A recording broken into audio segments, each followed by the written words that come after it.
Fala minhas amigas, fala meus amigos, tudo jóia? Eu sou Saulo Novaes, o Curioso, e sejam todas bem-vindas, sejam todos bem-vindos ao meu, ao seu, ao nosso Papo no Auge, um programa focado na troca de ideias, sem censuras, sem preconceitos, gerando para você conteúdo muito inteligente, por essas ondas sonoras, sempre um especialista por episódio, tanto na Rádio Paulo Freire, AM 820, uma rádio da UFPE, como também na rádio da Universidade Federal de São Carlos, interior de São Paulo.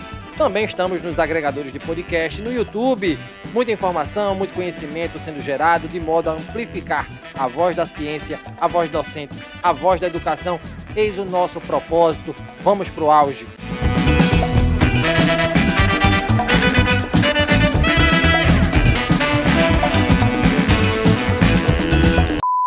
Você que me escuta neste exato momento, lhe convido a fazer uma breve constatação.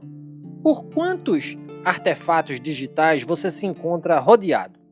1, 2, 3, 4. Contemos. Notebook, o smartphone, o videogame do seu filho ou da sua filha e o seu também, o Echo Dot, o Alexa, como queiram, o seu smartwatch.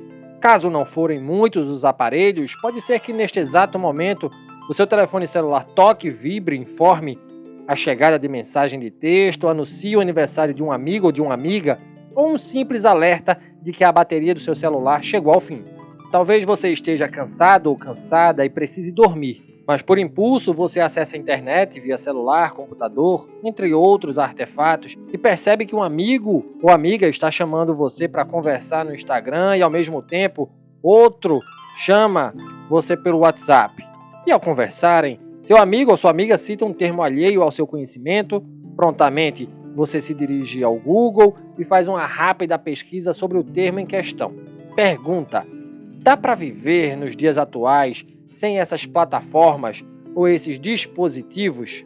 É inequívoco o fato de que as relações com artefatos digitais, com as mídias sociais e com as novas tecnologias têm se configurado como elementos significativos nas transformações sociais e culturais vividas no tempo presente. A partir do momento em que invenções tecnológicas permitem a conexão entre milhões de pessoas às redes de informações, as práticas cotidianas passam também a incorporar certos hábitos gerados pelo uso intenso das tecnologias. E justamente para falar sobre cultura, tecnologias e comportamento, o Papo no Auge vai além de suas fronteiras. Fomos aos Estados Unidos, conversamos com o professor mexicano Edgar Gómez Cruz, docente da Escola de Informação da University of Texas, em Austin. O professor Edgar é doutor em Sociedade da Informação e do Conhecimento pela Universidade Aberta da Catalunha, na Espanha, tendo publicado mais de 25 artigos em inglês e espanhol relacionados à etnografia e às tecnologias digitais. Publicou os livros Las Metáforas da Internet, de 2007, Cybersexo, La Última Frontera de Leros, um estúdio etnográfico, de 2003, e os volumes coeditados Refiguring Techniques in Visual Digital Research, de 2017, e Digital Photography and Everyday Life, Empirical Studies in Material Visual Practice, em 2016. O professor Edgar acabou de lançar seu mais novo livro, Tecnologias Vitales, Pensar las Culturas Digitales desde Latinoamérica, livro este que propõe uma reflexão sobre a relação entre pessoas e as tecnologias sob o ponto de vista latino-americano.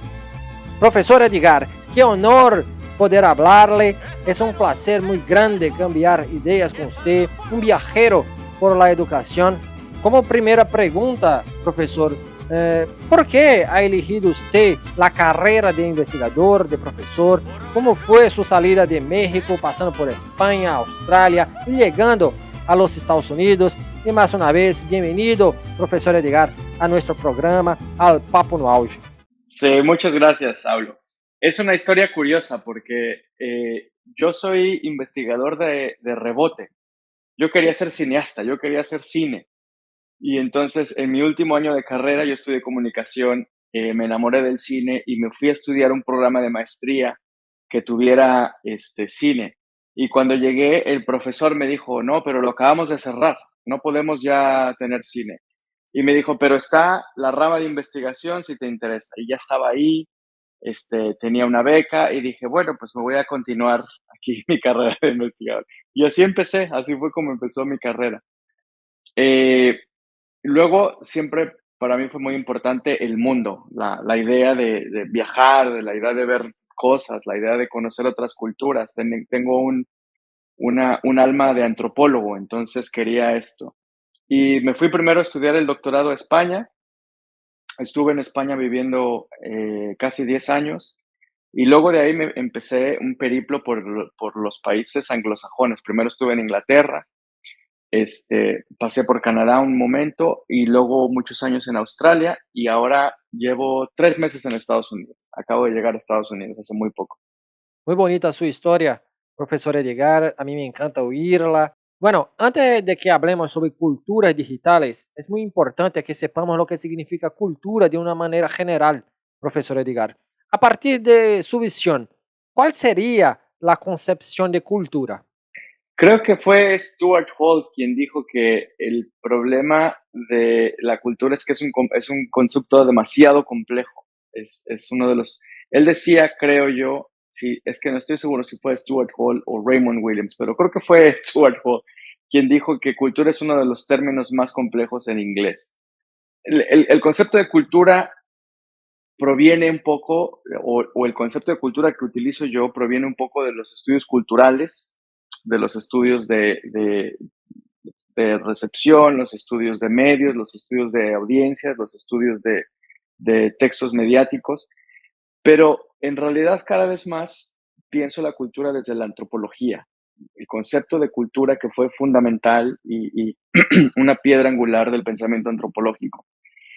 Pero al mismo tiempo también me estoy alejando un poco porque el concepto de cultura es demasiado complejo y tiene demasiadas significaciones y tiene demasiadas connotaciones y tiene demasiados usos.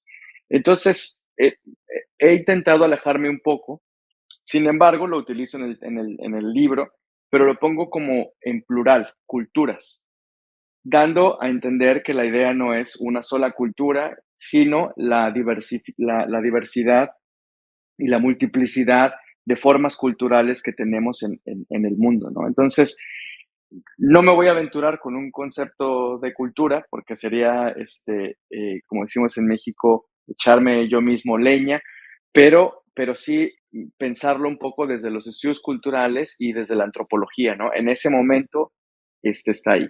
Y luego hay un elemento más, que son los estudios de ciencia y tecnología, que también, que aunque no utilizan el concepto de cultura propiamente, es como el tercer vector de mi pensamiento. Y entonces, en ese vector, pues también la idea de cultura es una configuración sociotécnica, que no es necesariamente solamente de mensajes, sino también de objetos, de materialidades, de tecnologías, etc. Entonces, espero más o menos haber dejado claro cuáles son las ramas que sostienen mi concepción de cultura. Sí, sí, muy clara su explicación, profesor. Y desde el punto de vista del digital, ¿cómo pensar la cultura en tiempos de algoritmización y de automatización? ¿Cómo estos fenómenos impactan nuestro cotidiano, profesor? Una cosa que hago en el libro y que a lo mejor valdría la pena desarrollar un poco es esta idea de que lo digital ha cambiado. Lo digital no es lo mismo que era hace 20 años, no es lo mismo que en los tiempos de Orkut, no es lo mismo que en los tiempos de los BBS o del IRC o de los chats. Ha cambiado mucho lo que es lo digital. Y uno de los procesos que ha cambiado sobre todo es lo que muchas personas llaman la algoritmización y la datificación. Es decir, el momento en el que las empresas de tecnología digital se dan cuenta de que hay un potencial, este, eh, una potencial beta de, no de información, sino de dinero en la explotación de los datos. Pero esta explotación de los datos, que se generan tantos datos que son inclasificables a menos que se tengan ciertas herramientas. Y para ello los algoritmos generan, digamos, instrumentos de organización de los datos, de automatización de las decisiones basadas en determinados datos. Entonces, por ejemplo, Imaginemos sensores, ¿no? En un automóvil, que los sensores envían a los algoritmos datos sobre cuál es la condición de la carretera, cuál es la condición de los coches que están al lado, etcétera. Y el coche toma decisiones, frena si ve que hay un coche muy cerca, etcétera, etcétera. Esto que parece cotidiano y que en algunos hace 20 años parecería magia, ahora es lo cotidiano, ¿no? Ahora es lo más normal. Ustedes entran a Facebook y lo primero que ven son noticias que están construidas particularmente para cada uno de ustedes. De manera que si a alguien le gusta más el fútbol, pues aparecen más noticias de fútbol. Si a alguien le gusta más el arte, pues aparecen más cosas de arte, etcétera, etcétera. Esta algoritmización de la vida cotidiana de la que hablo es un proceso en el que cada vez tenemos menos agencia en términos de lo que podemos hacer, en términos de qué podemos decidir sobre cosas, porque cada vez más las decisiones están automatizadas. Entonces, en ese sentido, eh, una de las cosas que planteo en el libro es que estamos perdiendo la capacidad de pensarnos fuera de las tecnologías. Ya el automóvil no se puede encender si no está el dispositivo electrónico. Ya nosotros no podemos comunicarnos si no tenemos Facebook. Si se le acaba la batería al teléfono, es una desesperación. Si se cae WhatsApp, el mundo parece terminar. Entonces, cada vez más, y esto se basa en la proliferación de algoritmos que toman decisiones automatizadas con base en los datos que están extrayendo continuamente de todo, de la comunicación, del ambiente, de todos los elementos cotidianos. Genial, profesor Edgar. Y sobre su más reciente libro, Tecnologías Vitales, Pensar las Culturas Digitales desde Latinoamérica, ¿de qué trata este libro? ¿Cuáles son las tecnologías vitales? ¿Por qué ellas se han convertido en algo vital? ¿Por qué debemos pensar estas culturas bajo el punto de vista latinoamericano si las tecnologías son creadas en un primer momento para ser globales? ¿Hay diferencia en la forma como se las utilizan españoles, australianos, norteamericanos, ingleses, brasileños, mexicanos? Creo que hay una buena forma de empezar a responder tu pregunta, que son en realidad muchas preguntas, y es, hace unos años, cuando yo estaba viviendo en Australia y que estaba participando de la Academia Anglosajona, de las publicaciones y los congresos y las discusiones de punta, digamos, en el mundo sobre lo digital, me di cuenta que había un desfaz entre lo que se estaba discutiendo en los países del norte, en los países anglosajones, y la cotidianidad que yo veía, porque yo soy mexicano, entonces la cotidianidad que yo veía a través de mi propio uso de las tecnologías y del uso de las tecnologías por parte de mi familia, de mis amigos, de la gente que conocía. Entonces me di cuenta que, por ejemplo, nadie estaba hablando de WhatsApp en ese momento. Y todos los que hablaban de WhatsApp y que publicaban textos en inglés sobre WhatsApp eran sobre España, sobre Brasil, sobre Sudáfrica, sobre Indonesia, sobre México. Entonces WhatsApp no parecía una tecnología importante en el norte. Entonces hice un pequeño estudio, una pequeña investigación sobre WhatsApp en México. Publiqué un par de textos sobre eso. Y una de las cosas uno de los textos, yo le llamaba a WhatsApp una tecnología de vida, porque, porque en mis entrevistas con usuarios y usuarias en México, una de las cosas que pude observar es que la gente lo utilizaba para todo. No era solo para comunicarse, era para ver el fútbol, era para enviarse dinero, era para tener acceso a noticias, era para vender y comprar cosas, para cosas de negocios, era para ligar, o sea, para todo lo que se puede imaginar en la cotidianidad, se estaba utilizando WhatsApp. Y después lo que hice en el libro fue extender esta idea, no para una plataforma, no para una tecnología, sino sino para pensar las formas en las que las tecnologías están, lo que yo llamo, generando vitalidad. Es decir, todas las formas en las que cotidianamente nuestros encuentros y desencuentros con las tecnologías generan formas de vida. No me refiero necesariamente que sea una cuestión de vida o muerte, tampoco me refiero a que sea una forma de vivir, sino una forma de comportarnos y entender el mundo. Piénsenlo, cada vez que no tienen acceso a WhatsApp, o cada vez que Facebook no sirve, o cada vez que se les acaba la batería, estos momentos de cómo estamos configurando nuestra vida cotidiana. Estamos ahora comunicándonos a través de una tecnología. Las personas que escuchan tu podcast están escuchándote a través de una tecnología. Entonces, cada vez más, las tecnologías son parte de la construcción de formas vitales, ¿no? De eso va el libro, básicamente. Y entonces, la otra cosa que me planteo en el libro es, sí, estas tecnologías son las mismas en todo el mundo. Es el mismo teléfono Samsung o el mismo sistema operativo Android o la misma plataforma Facebook o el Instagram o lo que sea. Pero las formas en las que esta vitalidad es generada tienen que ver con otras circunstancias, con las culturas, con las historias, con las economías, con las personalidades, etcétera. Entonces, si realmente queremos entender las tecnologías y su vitalidad, necesitamos, y aquí esa es una de las invitaciones del libro, a pensarlas desde nuestras realidades, desde nuestros territorios, desde nuestras historias, desde Latinoamérica. Y me queda muy claro que Latinoamérica es una región muy diversa y no es lo mismo Sao Paulo que Minas Gerais y tampoco es lo mismo Brasil que Paraguay, etcétera, etcétera. Hay muchas diferencias dentro de la región, pero también hay muchas similitudes y también hay muchas cosas en común. Y esa es una invitación para que empecemos a pensar estas tecnologías desde nuestros territorios. Maravilloso, profesor Edgar. Y en el momento actual, ¿es posible pensar en vidas sin tanta tecnología? Si el capitalismo digital captura las plataformas, la cotidianeidad y lo imaginario, ¿en qué momento vamos a huir de sus tentáculos? ¿O no será posible hacerlo? ¿Hay vidas sin Google?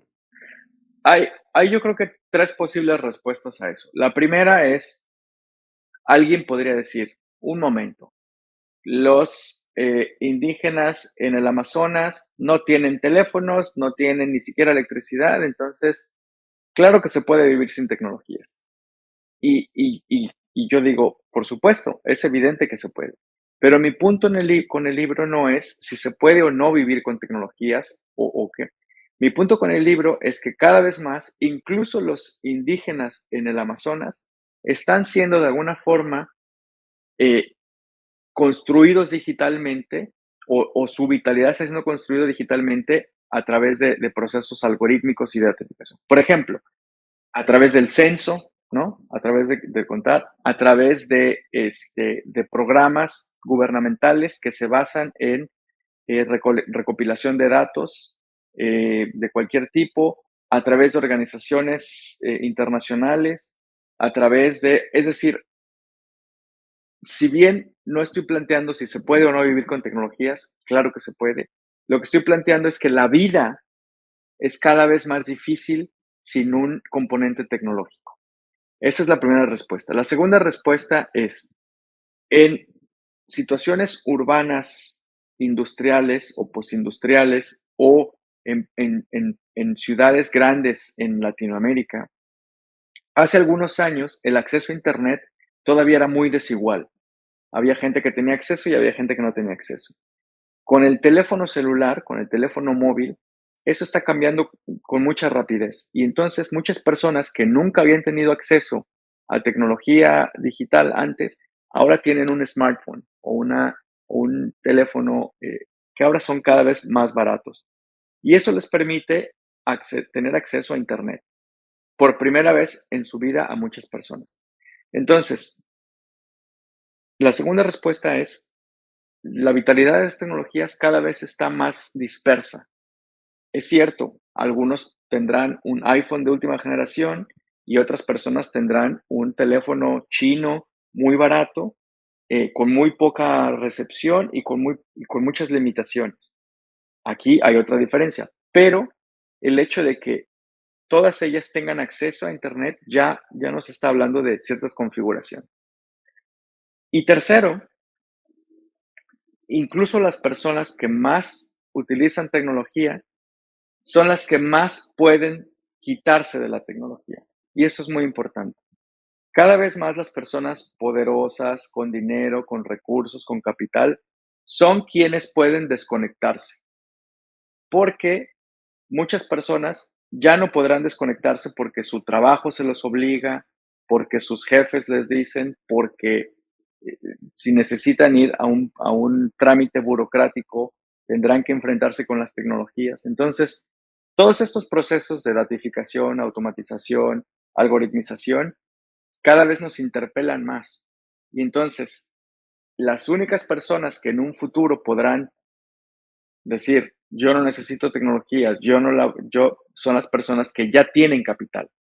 Por eso es interesante que los hijos y las hijas de todas las, de los grandes líderes de las empresas tecnológicas, no les permiten usar estas tecnologías sus papás, porque saben el potencial y saben el peligro con el que sucede.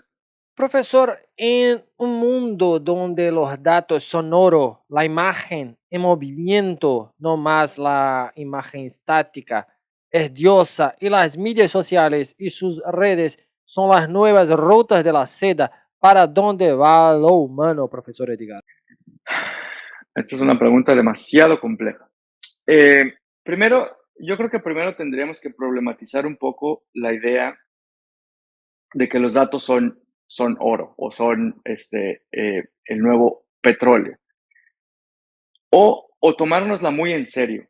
¿Qué significa el petróleo en este momento? ¿No? El petróleo genera mucho dinero para muy pocas personas y destruye el medio ambiente para todas y para todos. Entonces, en ese sentido, si pensamos en el uso actual de los datos, o al menos en la trayectoria actual de cómo los datos están siendo usados, quizá la metáfora del petróleo o del oro sea conveniente, porque hay destrucción, porque hay unos muy pocos que ganan mucho y muchos que pierden demasiado. Entonces, esa sería como la primera problematización. La segunda, en términos de la imagen, es muy interesante porque también tengo una trayectoria de trabajo con la imagen. Y la imagen, una de las cosas que he planteado en otros trabajos es que cada vez más se convierte en un dato. Cada vez más tenemos imágenes que funcionan como datos, ya sea porque generan datos sobre lo que se ve representado en la imagen, porque alguna empresa, principalmente las plataformas tecnológicas, utilizan las imágenes que desarrollamos cotidianamente como insumo de datos para conocernos, o porque los datos cada vez son más representados como imágenes. Piensen en visualizaciones de datos, piensen en gráficas, etc. Entonces, esta relación entre datos e imágenes es muy importante. Y cuando dices tú la imagen en movimiento, también la distinción entre imagen en movimiento e imagen estática cada vez pierde más sentido. Un video, a final de cuentas, siempre fue una colección de imágenes, ¿no? Que engañaban al ojo por la velocidad a la que corrían. Pero al mismo tiempo, pues cada vez más eh, los datos están generando imágenes nuevas constantemente, ¿no? Hay obras de arte bellísimas que están generando constantemente este, obras, piezas basadas solamente en los datos y en el uso algorítmico de programas. La invitación es a resistir, y la invitación a resistir empieza por preguntarnos. De ahí que el libro lo que plantee sea, necesitamos preguntarnos quiénes somos dentro de esta vitalidad tecnológica. Y si la respuesta es, somos algo que no nos gusta, a lo mejor tendríamos que empezar a cambiarlo, porque de otra manera estamos siendo configurados y configuradas como personas, como entes, como especie, a través de procesos sobre los que cada vez tenemos menos control. Nadie sabe cómo funciona el algoritmo de Instagram o el algoritmo de TikTok. Nadie sabe cómo reparar un teléfono. en los viejos tiempos había gente que sabía de mecánica, entonces tú tenías un coche y podías reparar algo. Ahora es muy difícil que alguien repare nada porque todo es opaco, todo es una caja negra. Cuando alguien va al banco porque quiere un crédito, un algoritmo decide si eres un sujeto de crédito o no. Si vas al aeropuerto y quieres subirte a un avión, una cámara te está viendo y decide si eres la persona que está diciendo que eres o no. Todas estas pequeñas cosas, cada vez más cotidianas, cada vez más usuales, vas a un restaurante de comida y en lugar de alguien tomando tu orden, hay una pantalla en la que tú pones tus datos y demás. Entonces, todas estas cosas que a veces nos parecen más convenientes, más rápidas, más fáciles, más divertidas, tienen un costo. Entonces, necesitamos empezar a preguntarnos cuál es el verdadero costo de estos procesos y si estamos siendo conscientes de esta vitalidad tecnológica. Y la última parte es si la queremos o no, o cómo la queremos o no. Y por lo tanto, hay un llamado al final del libro a resistir de alguna forma, a cuestionarnos, a ser críticos y críticas, y a pensar también en vitalidades no tecnológicas, porque si no, al mismo tiempo que las compañías tecnológicas se convierten en instituciones cada vez más poderosas y globales, al mismo tiempo el planeta también está siendo constantemente afectado por este proceso, ¿no? Que es, a final de cuentas, como dice Sadowski, el problema no son las tecnologías, sino el capitalismo. Y tendríamos que todas estas cuestiones pensarlas. Ahora bien, la invitación es a pensar todas estas cosas que acabo de mencionar desde Latinoamérica, desde nuestros países, teniendo estas conversaciones, brasileños con mexicanos, colombianas con argentinas, es empezar a ver qué tenemos en común y cómo podemos generar recursos para la región que nos lleven a una vida mejor a todos y a todas. E chegamos ao fim deste majestuoso episódio do Papo no Auge. Conosco o professor doutor Edgar Gomes Cruz, docente da University of Texas, que falou sobre culturas digitais e sobre seu mais novo livro, Tecnologias Vitales, Pensar las Culturas Digitales desde Latinoamérica. Um professor ubíquo em nosso programa. Muitas gracias por sua participação, professor Edgar, por compartilhar seu conhecimento com nós, los brasileños. Es de hecho un gran honor oír su voz y cómo encontrarle en las mídias sociales, cómo hacer para adquirir su libro. Y más una vez, muchas gracias. Muy obrigado. La invitación es para que lean el libro. Se puede descargar en PDF, se puede comprar en ebook, se puede comprar en papel. Todo lo que se genere del libro se va a ir a un fondo para publicar más libros, pero si alguien quiere bajárselo, se lo puede descargar ahora mismo. Entonces, hay muchas opciones para que lo lean y ojalá lo puedan leer. Lo más fácil sería a través de, si lo quieren comprar en ebook, en Amazon, si lo quieren descargar gratuitamente en mi blog, que es imaginaciones.com, con E, no con I, sino con E. O googlearlo directamente. Si ustedes googlean el título del libro, se pueden encontrar por ahí un enlace en donde pueda descargarse. Vale. Adiós. Muito bacana esse episódio, né, com o professor Dr. Edgar Gomes Cruz, mexicano da Universidade do Texas. E lembro a vocês que nos escutam, além do Papo no Auge, estar na Rádio Paulo Freire, uma rádio da Universidade Federal de Pernambuco, na rádio da UFSCar, Universidade Federal de São Carlos. Estamos também nos agregadores de podcast, no YouTube. Nos acompanhem, nos sigam, compartilhem nossos áudios, marca a gente nas redes sociais, no @Papo no Auge. Toda vez que você ouvir um episódio nosso, né, marca a gente nos seus stories, no seu feed. Né? Afinal, o conhecimento precisa e deve ser propagado. Também não esquece de marcar e avaliar o Papo no Auge no Spotify, conferindo ali as 5 estrelinhas, se você gostou do nosso conteúdo. Um grande abraço a todas e a todos e até o próximo programa. Valeu!